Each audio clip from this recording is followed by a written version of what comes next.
નમસ્કાર દર્શક મિત્રો, ગુજરાત ક્રાંતિ ન્યૂઝમાં આપનું હાર્દિક સ્વાગત છે। વડોદરામાં વહેલી સવારથી મેઘરાજાની ધમાકેદાર એન્ટ્રી થઈ હતી।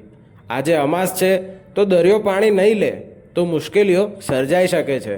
વડોદરા શહેરમાં વીજળીના કડાકા અને તોફાની પવન સાથે મેઘરાજાએ એન્ટ્રી મારી હતી। 1.5 ઇંચ કરતાં વધુ વરસાદ થતાં નીચાણવાળા વિસ્તારોમાં પાણી ભરાઈ ગયા હતા। વડોદરા શહેરના કારેલીબાગ, વુડા સર્કલ, ગોત્રી, અલકાપુરી સહિતના અનેક વિસ્તારોમાં વરસાદ વરસતા જ નીચાણવાળા વિસ્તારોમાં પાણી ભરાઈ જતા વાહન ચાલકોની સવાર બગડી ગઈ હતી। વાહનો ખોટકાતા ધક્કો મારવાનો પણ વારો આવ્યો હતો। બ્યુરો રિપોર્ટ, ગુજરાત ક્રાંતિ ન્યૂઝ, વડોદરા।